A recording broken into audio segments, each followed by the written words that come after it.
If you are a pistol shooter or rifle shooter like me, or if you have tried three-gun competitions, you may have noticed that shotgun shooting is very challenging. And, I have a great guest today who's going to talk to us about not only the shooting competition, but she's going to give us some tips how to practice at home, the best or ideal loading techniques, and that is Diana Muller. Diana retired from Tulsa Police Department after 22 years of service in 2014. Diana has earned many of high lady wins, including the 2013-2016 USPSA Ladies Open National Championship and the 2015 NRA World Championship Ladies title. She has also competed for the USA in 2 Pan American shotgun matches and the 2015 IPSC World Shotgun Ladies team that brought home the gold medal. That's awesome. Diana will represent the US in France this summer at the IPSC World Shotgun Match. And that's not all. Diana has been highlighted by the NRA in American Warrior, the Washington Post, and America's First Freedom. She's a co-host on Shooting Gallery on the Outdoor Channel. She has competed in 3 TV series and is the founder of the DC Project, which I'm proud to be part of, a grassroots effort that brings 50 women, one from every state, to DC every year to meet legislators on behalf of the Second Amendment and gun owners. You tell me this is not the right lady to bring today. So let's say hello to Diana. Hello, Dee. How are you? I'm wonderful. Thanks for having me, Gab. Thank you for being here. And tell me if I'm not right, that shotgun can be one of the most challenging parts of three-gun competitions. It really can. It's, we have basically taken a shotgun to a different level when it comes to customizing it. And I'll be glad to go over my shotgun. It's a Hayes custom gun, but the way we open them up and the way that we're loading them now is completely different, 100% different than when I started this game. Now, when you think about shotgun, most people say, okay, well, I have a shotgun, I have probably a pump action or a semi-automatic, but like in any competition, in any kind of competitions, you may want to do certain modifications to your gun. So why don't you tell me the necessary? I mean, I'm sure there are many other. What do you think are the most customization that somebody has to do to their shotgun? The must yes. is to quad load, which is we call them a deuce or a quad load. And basically what it looks like is this is one of my belt systems. This is a King custom competition. King K-I-M, wow. Competition I think they're out of Finland. I think it's Kim Lepinen's company. How many shells can you hold in it? This is a 28er.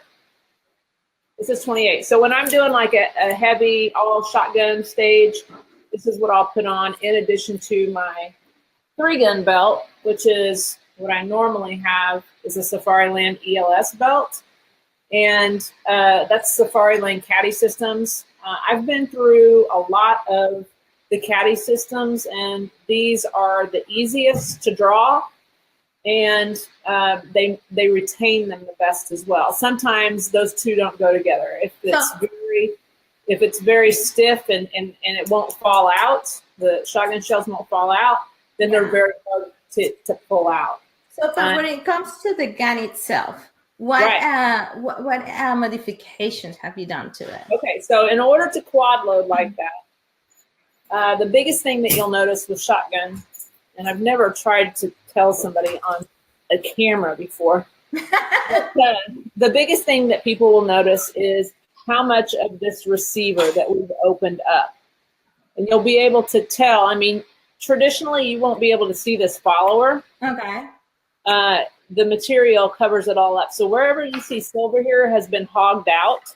I have mine here, and I Yeah. think people can see. Same, yes, similar. Same. See how you can see your follower? Yeah. So Okay. basically what that allows us to do is when you load these 2 or 4 shells in there, you have to hit the shell catch, which is what actually holds the shells in the tube. It's that click that you hear whenever you load 2. Okay. So you'll see where my thumb is right now. Uh-huh. I'm not inside the tube like this. I'm just slooping right over the top. So when we open this, when we hug this out, what it allows us to do is hit that shell catch right here without actually going into the tube with our thumbs. Makes it super fast. You make it so simple. I mean, I have caught that my thumb. I don't know how many times trying to. Well, Yeah. your goal is to never go inside. Okay. Your goal is to just slide over the top. Can you see that? I'm watching. Yeah. Any other modifications you have done to your shotgun? For instance, I'm gonna tell you on my shotgun what they did because I'm petite. They pretty much cut this stock Right. Me and too. made it smaller. They cut the original and cut it completely. You're talking So about I your could. pole. So I could. So Half right. a foot. So you've cut your length of pole. So because you're so short, you need a smaller length of pole from the trigger to the end of the buttstock is your length of pole. Now, something else that you've done as well is you've created a little bit more pad in your comb, which I have as well. And basically what happens is if I don't build this up, my face is too low when I actually have a good mount. My face is too low and I can't see past the receiver. Would you say that is more for women than for men, having that cheek pad, the rise cheek pad? Definitely it's more for women than men, but I have seen a lot of men that their long guns don't fit their faces either. So it's for both of us. And these little pads are from like Brownells and they're not too cheap. They're like $20, $25, but they come in eighth inch and 1/4 inch pads, and they're super simple. And honestly, if you have a really hard plastic, it makes it more comfortable to seat your face, and it gets you up so you can see down. Your eye can actually see down that when it's properly mounted. You'll see the difference between this and then this. It might look like I'm properly mounted, but I've pulled my cheek up a little bit, and that. Your eyeball is your rear sight for your shotgun. So it's really important for you to mount it in the same place every time. So I saw that you have this. I didn't know what this was at first. I didn't even know how to use it. That's called a match saver. That's a match saver. And I tell you, when you don't have it, you know exactly how important it is. What we do with this match saver is if I'm at the end of my stage and I have gone dry, which we never want to go dry, and if I'm at the end of my stage and I have that one shot left, this is about 1 second for me to get this in, 1.5 seconds on a really consistent basis to get back in for 1. Now, if you have 2, it doesn't make any sense just to go to 1. So I would flip over my gun, grab 2 shells, and get 2 in. So what it's good for is if I'm in the middle of a stage and you know how we have targets, you shoot 6 here and then you move and you load. Well, that'll get you back into business too. If you want to just hit your match saver and then go to your loading plan. And just loading. And well, do you use a fiber optic, I would assume? As your front side? I do a yellow, you see it? Yellow, why yellow? Yellow high vis. You know what? I don't know why. I'm not really picky. I'm not really picky when it comes to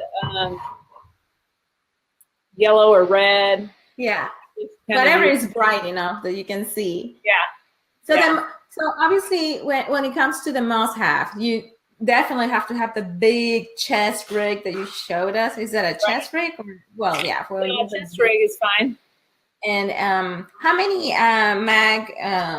I would say shell holders do you have on you on the belt? It depends on the stage. If it's if there's like 8 rounds of 10 rounds of shotgun, and I only need, here's your tip. Yes, You please, always, tips. you always take insurance on whatever guns that you are on a stage. So you always have insurance. If I know that I'm going to do 1 pistol reload, I take 2 pistol magazines. And the same would go with shotgun shells. So if I know I have to load 4 shotgun shells, I would take at least 8 with me, just in case you fumble it or something happens that you need to go to your backup. Any other must-have when it comes to shotgun and another equipment that we like I told you about chokes. I told you a little bit before we started it. Sometimes I'm like, I don't know which one should I start on the shot with my shotgun. Or before we go to chokes, I'll say that the biggest thing that we also use are the extended tubes.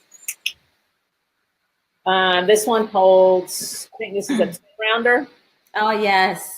Yeah, you have to, I usually have 12, but I'm getting ready to go to France, and I probably am going to use my 10-rounder. So these warm-up matches that I'm using, I want to use the same equipment that I'm going to be using in France. So you'll see me with a 10-round mag, and then my King competition setup, my belt setup. But some more things that we do is the oversized bolt handles and the bolt release.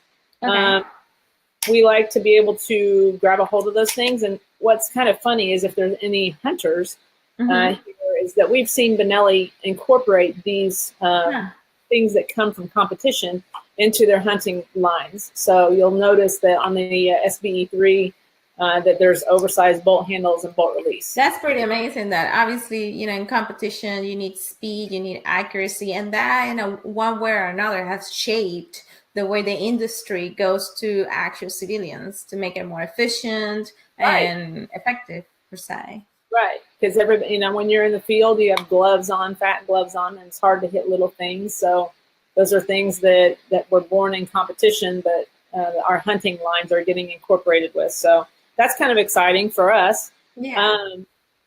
What else do I do? So those are the main things. Those are the biggest things. So what about chokes? Talk to me about chokes, because I'm always like, I don't know. Well, I started there. I started knowing much about chokes, but you basically just have to train yourself on knowing what is, there's a spectrum. There's really open chokes, and then there's really tight chokes. So you're going to have to memorize that your cylinders are open, that your modifieds are in the middle, and that your full is on the other end. And your full choke is basically the tightest one that you can get. There's an extra full, but usually, I can get by with 3-gun with a light mod. That's one of my favorite chokes, and a cylinder. Okay. I rarely, unless I'm going to France to an IPSC match, do I ever have a full choke or even an improved modified. Okay. So then it goes light and it goes improved. So light would be on the lesser side, and improved would be on the tighter side of each of those cylinders that we talked about. I think we need to do another show just on chokes. It's not that difficult, but I will tell you what, I have a set of Briley chokes here, and actually this is a Briley box. Usually people use like tackle boxes and things like that they can get at Walmart. But I actually have Briley. This was a gift from my husband, actually, because such a good husband. I know, he's so lucky. But look, it's got dye. It's got my name. It's got my name on it. If you can see it, they engraved it. So they do that kind of, Valentine's Day is coming up. Yes. That might be a really cool idea for your loved one if they're into shotguns, is to get them a new set of chokes that have their name written on it. Let me ask you, what would be a good dry fire practice and, loading methods that you can teach us? Can you do some demos for us? Well, and that's kind of where I'm at. It's cold. There's not a whole lot of matches right now. So I'm going to put my big... Hey, you're not as rusty as I am, okay? I don't know. You can never be the best that you think you can. So there's always room for improvement. It's kind of funny. My friend Kim Lepanon, who is a world champion out of Finland, who makes these caddies, he was here in the States going to some 3-gun matches, and And he said, I said, Kim, tell me what you think of my loading. And language barrier. He's like, Diana, you lazy. You're this lazy. I'm going to say he wanted to say slow, but it could be lazy as well. I know. I have a question here. It says logs and bird shots used count in one stage. How do you prep the mag and count for misses? Well, if you're new, I would say that you keep things simple. And like I would try to engage all my bird shot first and then try to keep my slugs separate just so I wouldn't have to mix the two. But okay. At my level, I'm definitely picking up 4 and 2 of them may be slugs and 2 of them may be bird. And I know what I'm putting in. So let's talk about for the new ones. What would you say then? I would say try to break up your stage design into keeping your bird shot separated. 1 second. Yes. One thing that you can do is memorize this, is that when you do load and when you do your stage breakdown, if you keep one bird shot in mind, kind of reserved, and then load your slugs, know that you'll burn the bird. We call it burning the bird on that bird shot, and then you go to your slugs. Okay. So keep that's what'll get you off kilter, is if you load 2 slugs into the chamber and into the tube, it's not in the chamber yet. So they go to hit the slugs and it's actually a bird shot, and then they think they've already shot a bird shot when actually it was just bird, it wasn't a slug. So then it gets all on their count. So you can see where it would get really confusing. And it can be. Yeah, and you need to keep things simple if you're new to the game. Yeah, let's go to the fun stuff. Give us some demos, at least, and you know, you don't have to do it fast because I'm gonna try.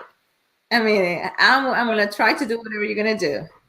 Well, I've already drawn 4. I've got my belt on, and I've already drawn 4. Trying to get the camera. Yeah, we can see. I can see. Yeah. So basically, I mean, I sit in my living room right where I'm at all the time, and I mount the gun, and then I draw my 4, do my load, mount it. I really try to. I could load 8, and I could possibly get something out of it, but I feel like I get more out of it if I just do 4, and then mount the gun again, and then flip the gun. So let me see.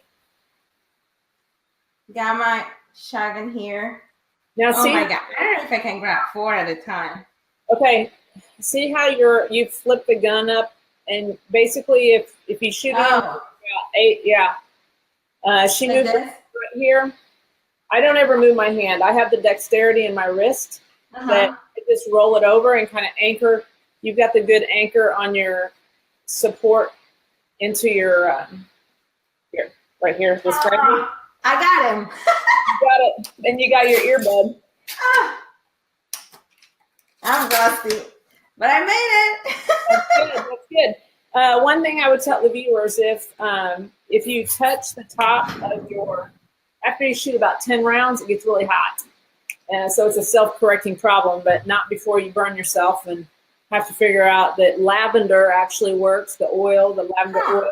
But if you flip it up upside down like this, you're going to burn yourself. So some people bridge it. So there's a bridge there, but in the battle, you always end up touching yourself. So I don't do that. My hand is right here when I'm mounted. And then when I flip it over my shoulder, it never moves. And then you just sloop. I call it slooping. It's a verb. You can point it to me. But I just wanna say a quick something very quick to remind everybody who's watching. They are dummy rounds. Yeah. So make sure you can check them. There are many websites, or even at your store, they may have them. Make sure they are dummies. They're dummy rounds. Bioki makes you see the.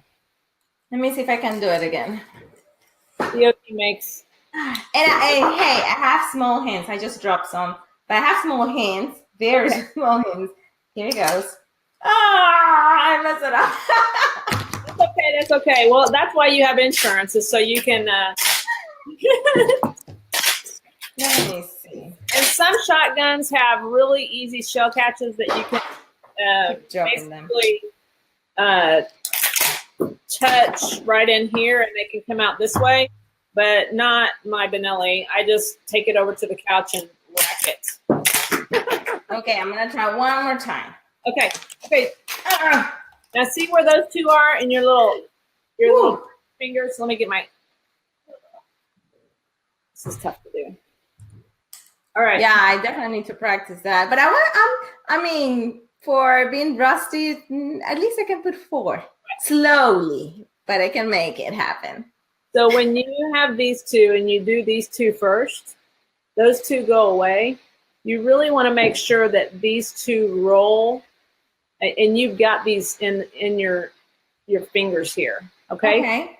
And then when you trap that first set, these can actually roll independent of using gravity and holding it against your gun.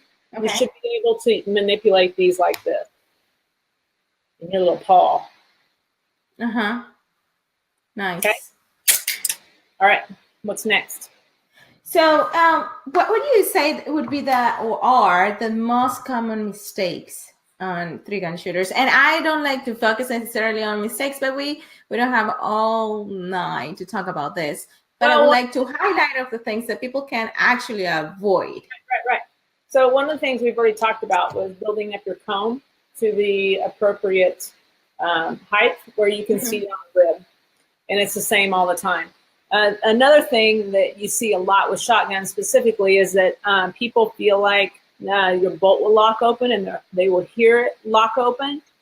And then they think it's empty. So they don't put their safety on when they abandon it. So always, always, always put your safety on, because it's worth the half a second that it takes to put your safety on before you abandon it into a barrel. Yes. And it will save you. I've seen many good shooters get disqualified because they come back and there's a shell on a lifter and the bolt's locked open and they didn't put their safety on. Yes. And, there's something that happened to me, and I guess obviously lack of practice with a shotgun. But they point out that my face sometimes get off the stock. That's usually because it's too low and you have to raise your head up. Oh, okay. So maybe the stock's still not as, as good for me. Basically, just shut your eyes and mount it where it's nice and tight against your face. And then open your eyes and see if you can see down the rib. Because if your eyes are open, you're going to want to level your head to where your eyes can see down the rib. So just shut your eyes, mount your gun firmly into your cheek. Oh, and another tip for shotgun. Yes, please. I was just with some well-armed women, ladies, teaching them about ARs. And we were trying to prevent them from doing the ear to the shoulder thing. And how I say it to my new shooters is that you elongate your neck forward instead of bringing it down to the gun. So, and especially if you're outdoors, just point your gun up to about 45 degrees, and that naturally elongates the neck when they come down. So those are a couple of things. You can either tell them to elongate their neck forward or have them do about a 45 degree up in the air, mount their cheek on it, and then when they bring it down, they're already in that elongated position. Did you see that well? Yeah, that's not actually. Do you know any that from the top of your head anybody who makes like custom stocks? Because I think I would need it, because now I'm kind of sure that that's what happens to me, because everybody told me the same thing. Your head is not really down there, but I don't feel like if I put my cheek or my head really, really deep into that stock, I would be able to see. Well, that's easy. That's an easy fix with these pads. Oh, right. Right. So you don't need so much customization. I would think that for people of your size, 4 foot-ish. I'm not 4 foot-ish. 4'2". Her. Hey, I'm proud to be 5 and 1 inch. Proud of it. Proud. Do you have heels on? Because I know you wear heels all the time. Anyway, where customization, you might need customization more, is in the length of pull. Because some shotguns you can't do any modifications. Like the Benelli comes with a compact stock. which makes it a lot shorter, about an inch shorter. And but some of them you can actually cut down. So, but that varies from shotgun to shotgun. Thank you so much, Dee. But before we go, because we're running out of time, I want you to talk a little bit about, or what inspired you to do. This is nothing to do with the shotgun competition. This is actually something that I know you're very proud of, and a lot of people in the industry who are supporter of the Second Amendment are very proud of you, of the DC project. Well, thanks. And I'm very blessed to have had so many women, so many wonderful women like yourself be a part of this. So I was, several years ago, I was in a meeting with a congressman. It was a haphazard meeting with a congressman, and we were just chit-chatting. I had a light bulb moment. I was like, hey, is there something that we should be doing as professional shooters to reach out to legislators? And from there, it went to, I can't go into every state. I can only go into Oklahoma as an Oklahoman. So I started reaching out to women that I knew, and then the word spread, and then more people. So we have called it the DC Project. I know that's not the most creative thing in the world, but it works and it stuck. So every year this will be our third year that we have gone to DC and broke up into small groups. We kind of treat it like a match where we have a squad mom and then a small squad of 4 or 5 women that can easily fit into an office and tell their stories about the Second Amendment and why they have guns. Some people are hunters. Your big deal is being a naturalized citizen that has seen their home country lose their gun rights. So you've seen it happen to your people. Big time. We've got, and so those are powerful stories. You go into Feinstein, we take Kimberly Corbin or anybody who's been a victim. I remember when I was pregnant, we went there, and you just don't know how they're going to receive you or anything. But you know what? You go with your head held high, and we know what we're doing is right, and I'm so proud of it. I'm proud of all of the girls that have participated in it, and very thankful for them, because we do this on our own dime and our own time. Mm-hmm. So this is just because we all care passionately about the Second Amendment in our country. So we're going back this year in June, and I hope, I'm thinking that you're already signed up. Yes. And I told you the whole family's going. I was so pregnant last time. It was like she had 2 or 3 months left, but she was already so big. But she was like, yeah, baby. And she was rocking the heels, being pregnant. I was like, you are a superwoman. What was show? But we happened. One of the things that made me really uncomfortable was the rally. So we had a film crew that first year. So I was like, okay, film crew, it'll look great. There's signs, we're the good guys. We're in front of the Capitol. And but I'm not a rally person, so that makes me very uncomfortable. The second year, I tried to axe it, and the girls were like, "No, we have to do the out."